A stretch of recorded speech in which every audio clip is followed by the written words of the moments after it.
여러분은 요한계시록을 함께 읽고 또 함께 말씀을 들으면서 어떤 천국을 소망하십니까? 분명히 요한계시록은 천국에 관한 이야기를 많이 하고 있는 책임에 틀림이 없는데, 과연 나는 어떤 새하늘과 새 땅, 어떤 천국을 내 마음속에서 사모하고 기대하시는지 오늘 한번 이것을 생각해 보셨으면 좋겠습니다.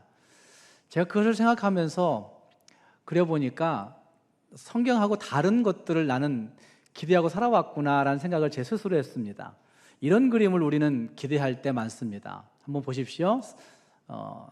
이미지를 보시면 여러분들이 기대하고 있는 것이나 저나 거의 비슷할 것인데, 천국 하면 우리가 떠오르는 영상, 이미지가 이런 이미지 아닌가요? 저만 그런가요? 휴거라고 하는 그 영화나 휴거라고 하는 그것을 지나갔던 그 시기의 사람들은, 휴거라고 하는 책을 보았던 사람들은, 휴거라고 하는 그 포스터를 보았던 사람들은 아마 대부분 다 이런 식의, 아니면 많은 사람들이 기독교 하면 이런 그림을 떠올리는 경향들이 있어서 천국 하면 이런 그림을 떠올리는 거죠. 하나님 예수 그리스도가 천군 천사와 함께 저 공중에 오셨고, 그리고 우리는 밑에서 그걸 보러 보면서 올라가게 되는 영상, 이미지를 떠올린다는 말이죠. 그런데 과연 천국은 올라가는 걸까요? 아니면 천국이 내려오는 걸까요? 어떻게 생각하세요? 천국은 우리가 올라가는 건가요? 아니면 내려오는 건가요? 어떻게 생각하세요? 죽어서 올라가는 곳 맞죠? 다 그렇게 생각하실 거예요. 그래서 천국은 성경이 말할 때는 내려오는 곳이라고 얘기하거든요. 내려온다고 표현을 분명하게 쓰고 있어요. 그래서 찰스 스윈돌의 그 성경 강해집에 보면 어떤 분이 이런 그림을 그려놨어요. 성경이 이야기하는 그림 그대로예요. 21장의 이야기를 그대로 표현해 놓을 때 두 번째 장면인데, 두 번째 장면 보여줘 보세요. 이런 그림이 보여진다는 거예요. 정확하게 보실지 모르지만 지구가 있어요. 둥근 지구가 있고, 그리고 새 하늘과 새 땅, 새 예루살렘은 요한계시록 21장 그 뒷부분 우리가 읽은 다음 9절 이하를 쭉 읽어보시면 그 형태가 정육면체의 형태를 띈다고 말씀하세요. 그 길이도 이야기하는데, 그 길이는 그렇게 얘기하면 어느 정도일까 이렇게 생각되지만 어떤 정육면체의 형태를 띈다는 거예요. 그래서 그 요한계시록 21장대로 한다고 한다면 둥근 지구에 정육면체의 어떤 그 세상이 툭 내려오는 거예요. 툭 내려오는 거예요. 가능할 수는 있어요, 하나님께서. 그런데 이렇게 되면 어떤 일이 벌어질까요? 이렇게 되면 지구가 폭발해요. 정육면체의 어떤 그 세상이 지구에 퉁 떨어진다 생각해 보세요. 지구는 둥글어서 이 둥근 것이 균형을 잘 이루어 돌고 있고, 그것이 우리의 삶을 유지할 수 있는 기능을 하는 거잖아요. 보이지 않는 어떤 힘에 의해서. 그런데 그 힘의 규정이 깨질 수 있는 정육면체가 떨어지면 지구가 폭발하게 되든지, 아니면 지구가 태양 속으로 빨려 들어가게 되든지 균형을 잃어서 이런 일들이 벌어진다는 거예요.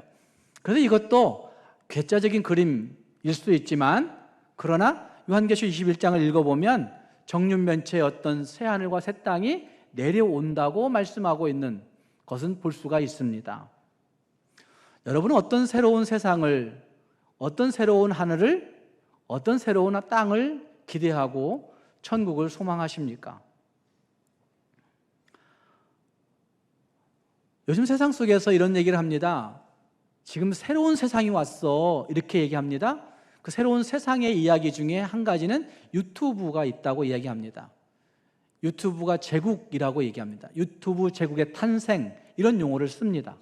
왜냐하면 그것은 전 세계의 많은 사람들이 하루에 10억 시간 이상을 유튜브에 소비한답니다. 그리고 1분에 500시간 이상의 유튜브가 업로드 된다는 거예요. 새로운 영상이 1분에 500시간. 그러니까 그 500시간 이상의 영상이 매 분마다 막 업로드 되니까 사람들은 정신 못 차리고 유튜브를 탐색하고 보고 하는 거예요.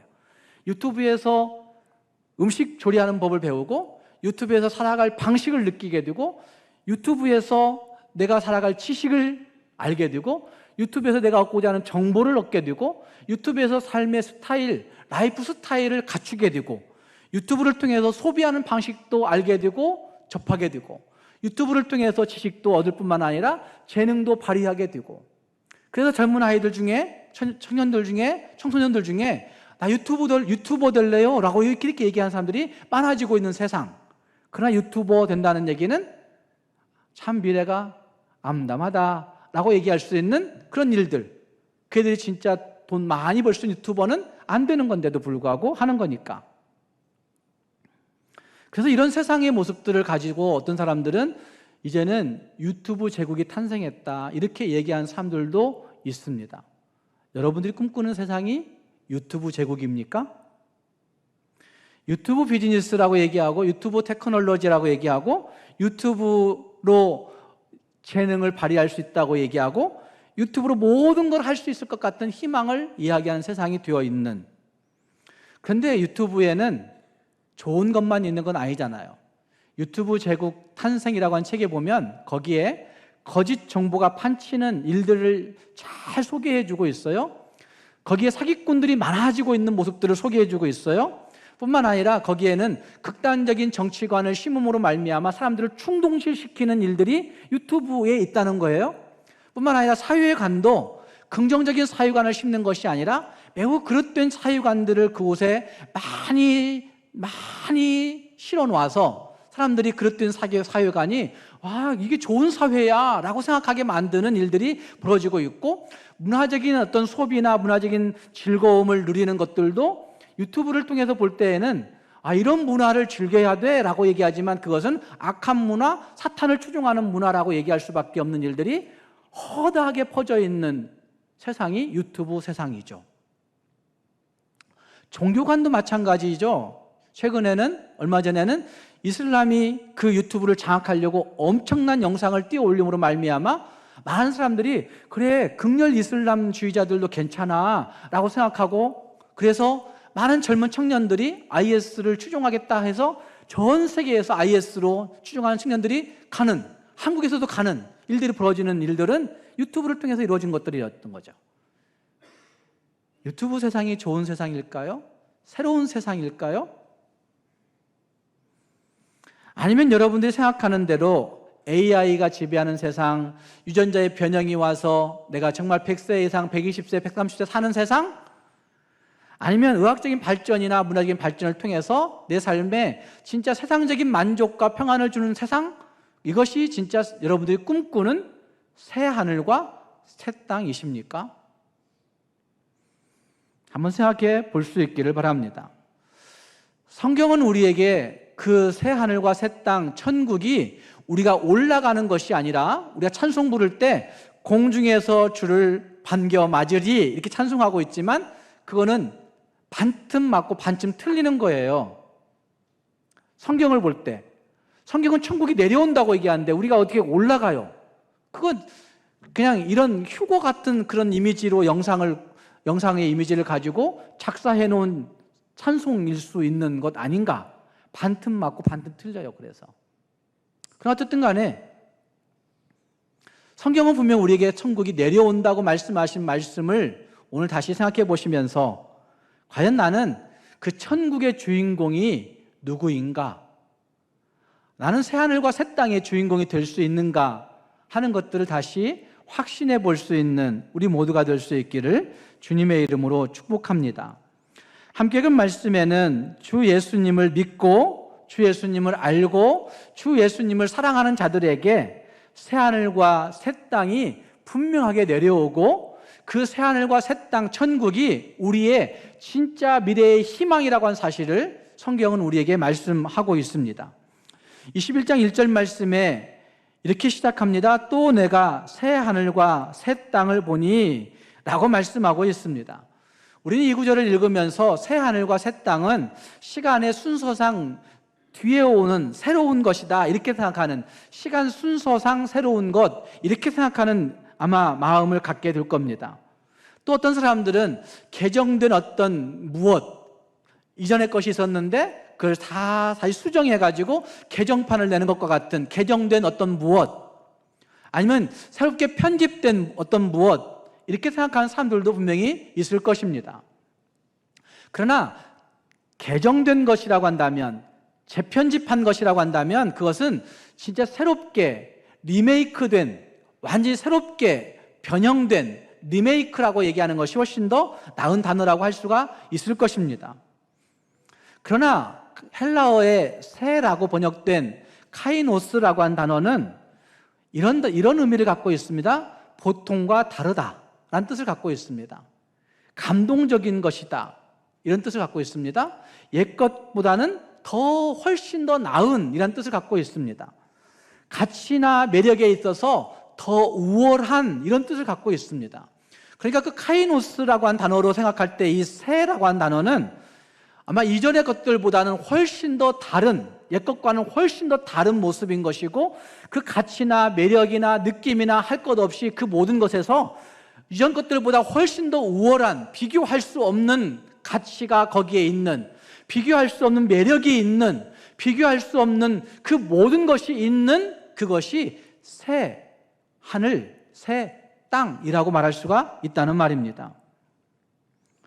하지만 이것을 얘기할 때 새 하늘과 새 땅은 다시 생각해 보시면, 지금 우리가 살고 있는 이 하늘과 이 땅에서 가장 큰 문제점은, 이 하늘과 이 땅이 오염된 것은 우리의 죄의 오염 때문에, 우리 인간들이 죄로 오염되고 죄에 영향받아서 하늘도 오염되고 땅도 오염되고 우리 생각이 오염되어서 우리가 펼쳐가고 있는 모든 가치가 다 오염되어져 있는, 우리의 생각과 우리의 가치가 오염되어서 우리가 펼쳐내고 있는 모든 문화와 사회와 정치가 다 오염되어 있는 그런 상태라고 얘기한다고 한다면, 새하늘과 새 땅은 죄의 오염이나 죄의 영향이 없는 장소, 죄의 오염이나 죄의 영향이 없는 내용, 죄의 오염이나 죄의 영향이 없는 사람, 죄의 오염이나 죄의 영향이 없는 시간, 이 모든 것들을 이야기하고 있는 단어가 새하늘과 새 땅이라고 말씀하고 있는 것입니다. 그래서 하나님의 완전하심과 같이, 하나님의 거룩하심과 같이 그분 하나님이 우리에게 완전한 그것을, 완전한 그 새하늘과 새 땅을 이미 지어놓고 계시고 그것을 우리에게 때가 되면 내려오게 하신다라고 말씀하신 말씀이 이 요한계시록 21장에 우리에게 주어지고 있는 말씀인 것입니다. 그것을 2절 말씀에서는 이렇게 다시 묘사합니다. 거룩한 새 예루살렘 성이라고 묘사하고 있고, 또 그것을 이렇게 얘기합니다. 신랑을 위해서 단장한 누구와 같더라? 신부와 같더라 라고 말씀하고 있습니다. 신랑을 위하여 단장한 신부가 왜 귀한 것입니까? 왜 아름다운 것입니까? 신부가 그 드레스만 입고 있으면 아름다운 것입니까? 신부가 입은 하얀색의 그 이미지가 우리에게 주는 그 깨끗함이 주는 것 때문에 아름다운 것입니까? 꼭 그런 것만도 아닌 것 같습니다. 어떤 곳에 보니까 LA 갈비집이 자기가 드레스 입고 찍은, 주인이 드레스 입고 찍은 사진을 큼지막하게 걸어놨어요. 그러면서 저런 사진이 왜 저기에 LA 갈비집에 걸려 있을까? 이런 생각을 했어요.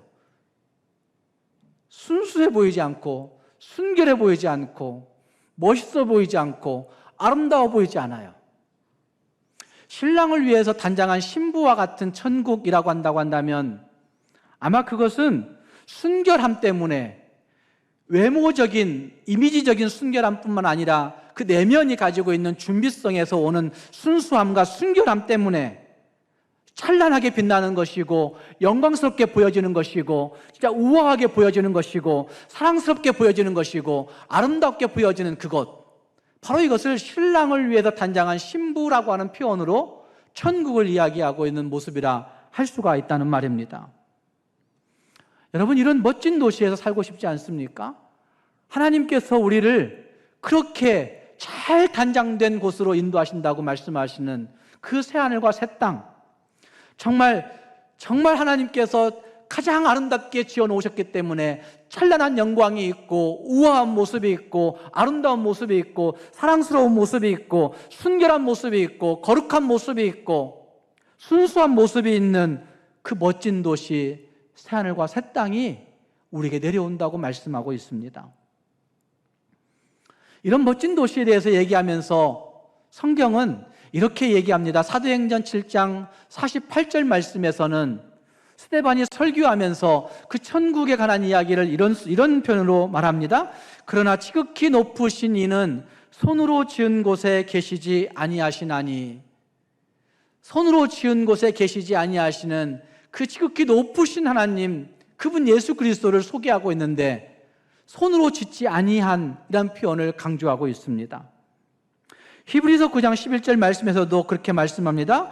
그리스도께서는 장래 좋은 일의 대제사장으로 오사 손으로 짓지 아니한 것, 곧 이 창조에 속하지 아니한 더 크고 온전한 장막으로 이 땅에 오신다고 말씀하시는 거죠. 강조되는 것은 인간의 손으로 짓지 아니한이라고 한 사실이 강조되고 있는 거예요.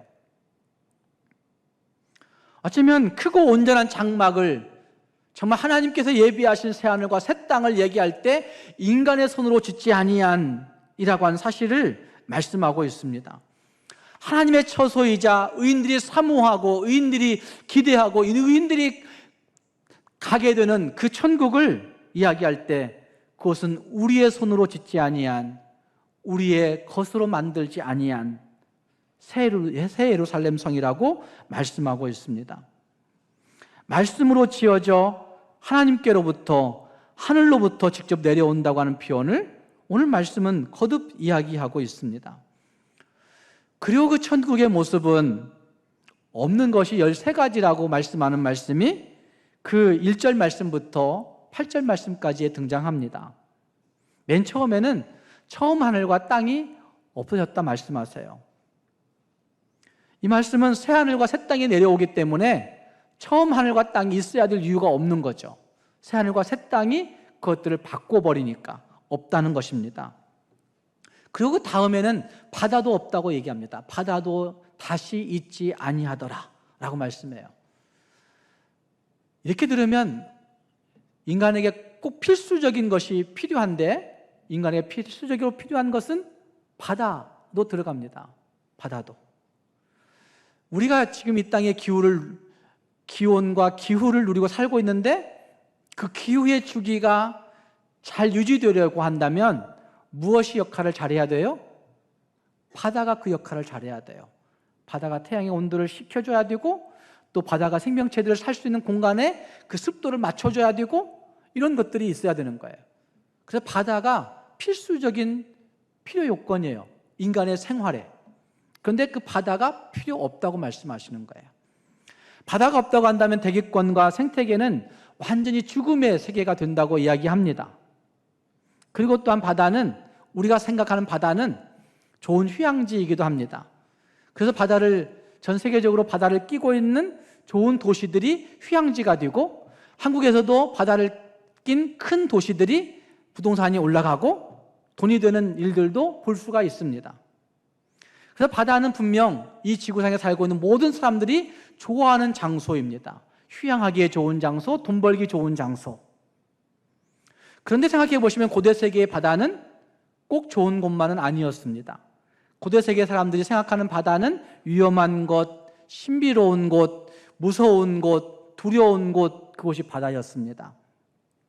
언제 어떻게 변할지 모르는 바다, 예측할 수 없는 혼돈과 그리고 두려움이 있는 곳이 바다였습니다.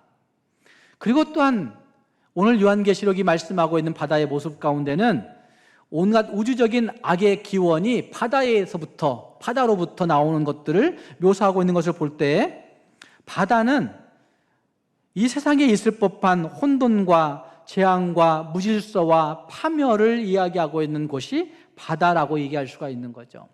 위험과 불안을 이야기하고 있는 곳, 사나움과 위력, 힘 행사하는 권력을 보여주는 곳이 바다라고 표현할 수 있습니다.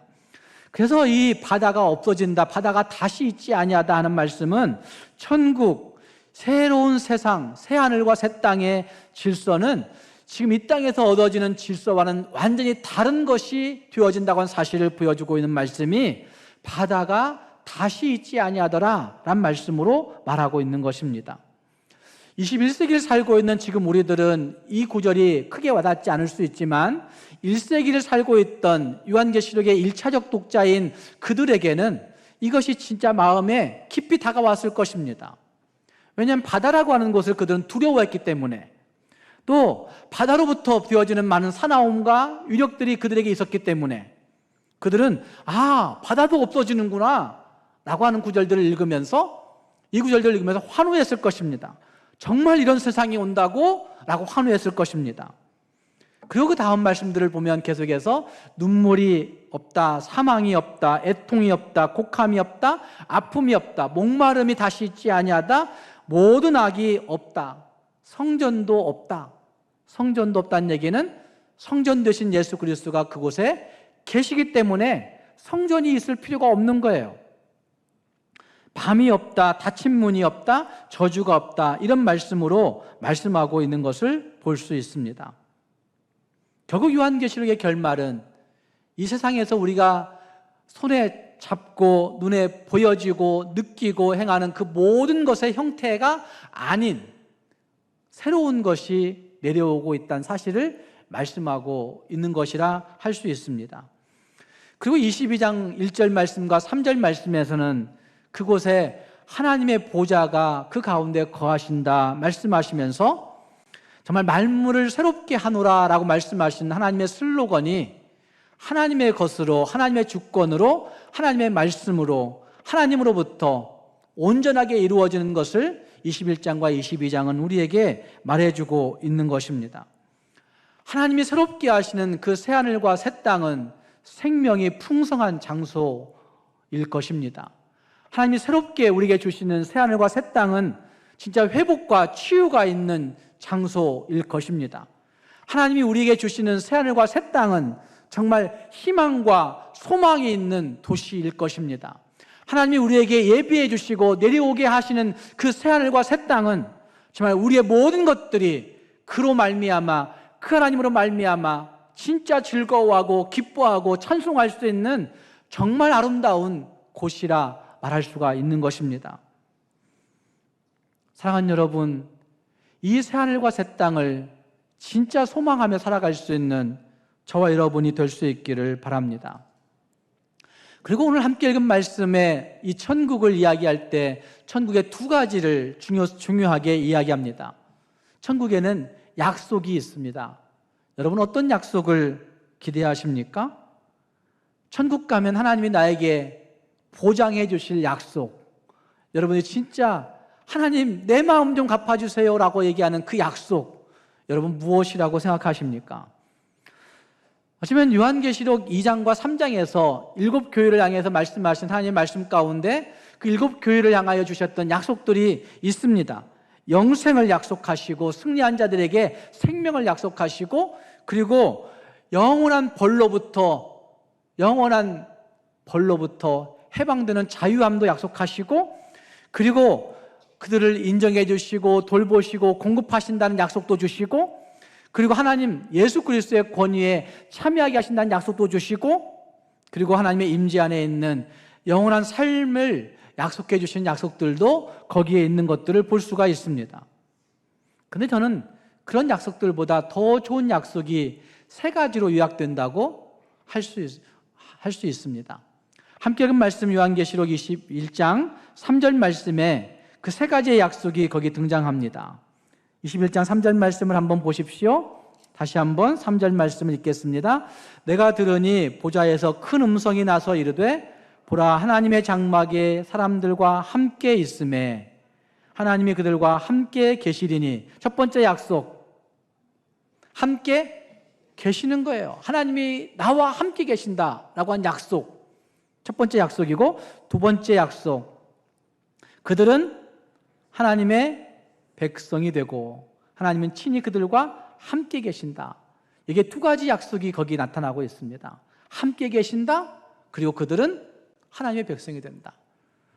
그리고 그 다음 7절 말씀에 보시면 거기에 이런 말씀이 있습니다. 이기는 자는 이것들을 상속으로 받으리라. 나는 그의 하나님이 되고 그는 내 아들이 되리라 말씀하십니다. 세 가지의 약속이 있습니다. 하나는 하나님이 우리와 함께 하시겠다는 약속이 있고, 두 번째는 하나님이 내 하나님이 되시는 거예요. 내 하나님 되시는 거예요. 세 번째는 내가 하나님의 아들 되는 거예요. 하나님의 백성 되는 거예요. 여러분, 이것이 진짜 중요한 약속이에요. 하나님이 내 하나님 되시고, 하나님이 내 하나님 되시고, 내가 하나님의 아들 되고 백성 된다는 그 모든 것 안에, 그것 안에 모든 것이 담겨 있는 거죠. 하나님이 생명 주심도 담겨 있고, 하나님이 자유 주시는 은혜도 담겨 있고, 하나님이 우리를 인정해 주시는 것도 담겨 있고, 하나님이 돌보시는 것도 담겨 있고, 하나님 예수 그리스도의 권위에 함께 참여하여서 왕노릇하는 것도 거기에 담겨져 있고, 하나님이 우리에게 영원한 삶을 주시는 것도 담겨져 있습니다. 어쩌면 이 약속의 말씀들은 온갖 지진과 기아와 질병과 거짓 종교와 이교도의 핍박과 여러 가지 정치적 혼돈과 사회적 어려움 속에 허덕이고 있던 그 1세기 그리스도인들에게는 정말 큰 위로의 말씀이었을 것입니다. 그들에게는 진짜 큰 힘과 소망이 주는 말씀이었을 것이란 말입니다. 사랑하는 여러분, 오늘 우리에게도 이 말씀은 힘과 소망이 되는 것입니다. 예수를 분명하게 믿고 섬기는 주의 백성들에게는, 그래, 하나님이 나와 함께 하시는구나, 그 하나님이 내 하나님이시구나, 그리고 내가 하나님의 아들이구나 라고 하는 그 사실은 진짜 소망을 주는 귀한 약속의 말씀이 된다는 말입니다. 우리도 이 약속을 가지고 살아갈 수 있기를 바랍니다. 요한일서 3장 3절 말씀에 이런 말씀을 하십니다. 주를 향하여 이 소망을 가진 자마다 그의 깨끗하심과 같이 자기를 깨끗하게 하느니라. 주를 향하여 이 소망 가진 사람들마다 하나님 앞에서 깨끗하게 살려고 애를 쓴다고 하는 사실을 사도 요한은 말하고 있는 것입니다. 사랑하는 여러분, 여러분은 어떤 약속을 붙잡고 살고 계십니까? 어떤 약속을 진짜 사모하고 살고 싶으십니까? 저는 이 약속 붙잡고 살자고 말하고 싶습니다. 하나님이 내 하나님이고, 하나님이 내 아버지시고, 하나님이 나를 아들 삼아주셨고, 하나님이 나를 내 백성이라고 인정해 주시는 그 약속 붙잡고 이 험한 세상을 잘 살아갈 수 있는 저와 여러분이 될 수 있기를 주님의 이름으로 축복합니다. 또 한 가지는 임재하시겠다, 함께 거하시겠다 약속하십니다. 이것은 구약성경에 또 신약성경에 하나님이 우리에게 말씀하시는 핵심 메시지 중에 한 가지입니다. 에덴 동산은 하나님이 인간을 창조하시고 그곳에 두시고 하나님과 항상 동행했습니다. 항상 하나님과 함께 거했습니다. 어쩌면 죄가 들어오기 전까지는 아담과 하와는 하나님과 서스럼 없이 말할 수 있었고, 하나님을 느낄 수 있었고, 하나님을 두려워하지 않고 볼 수 있었습니다. 죄가 들어오자 그것이 깨지게 되었고, 그 다음은 하나님께서 하나님이 거하실 장소들을 인간에게 제시하시고 하나님이 우리와 함께 하심을 자꾸만 나타내셨습니다.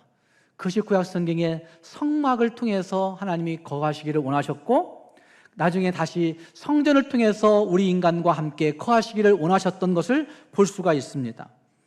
그래서 다른 성경들에 보면 계속에 그런 말씀을 하십니다.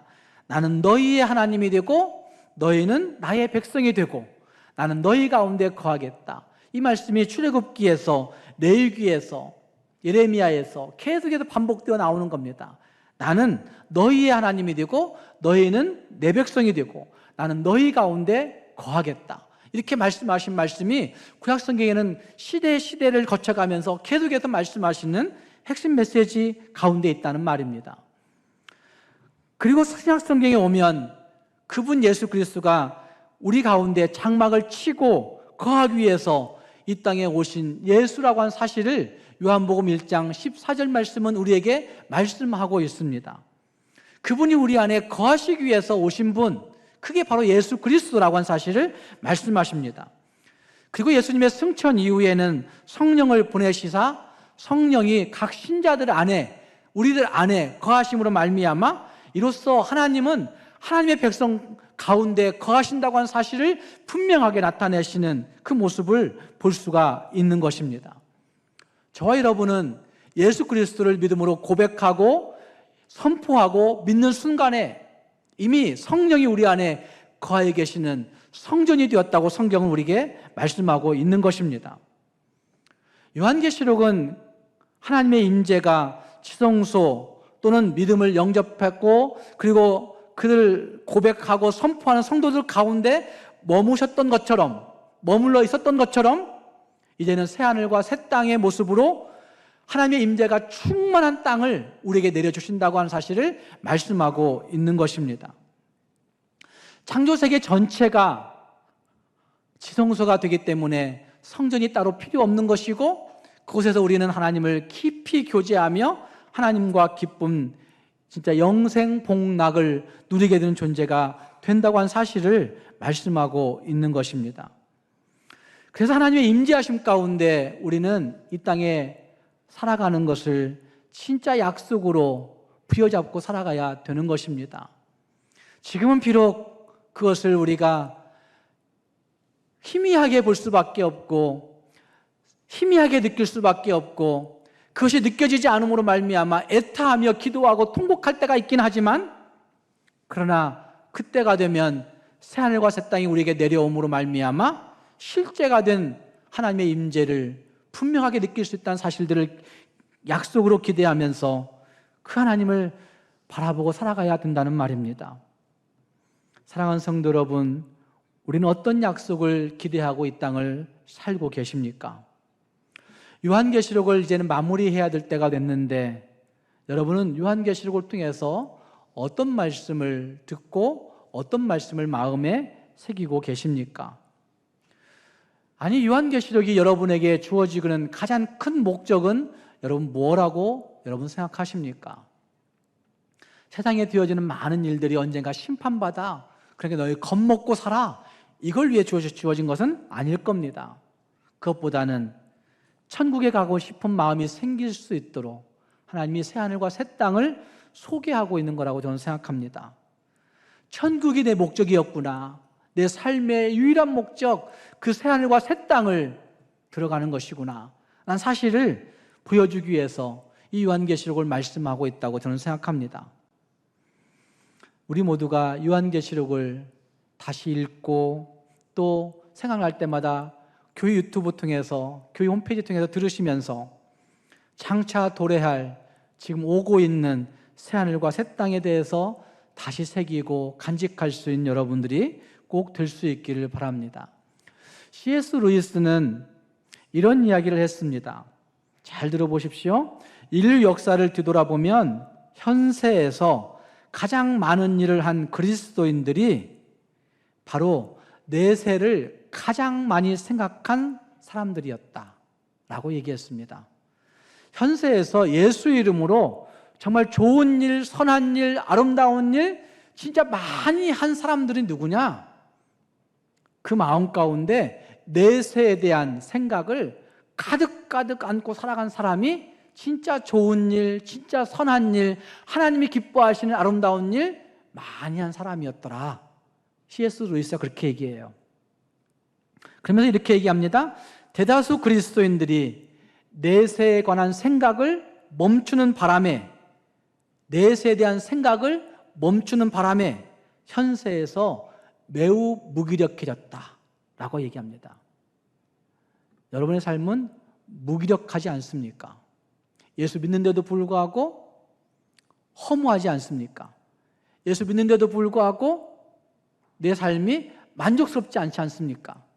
예수 믿는데도 불구하고 온갖 불평과 원망이 내 삶에서 떠날 날이 없지 않습니까? 예수 믿는데도 불구하고 내 마음속에 시기와 질투가 온통 가득하여서 입만 열고 내 행동을 하면 할 때마다 거기에 그런 일들이 펼쳐지는 이유 뭐 때문일까요?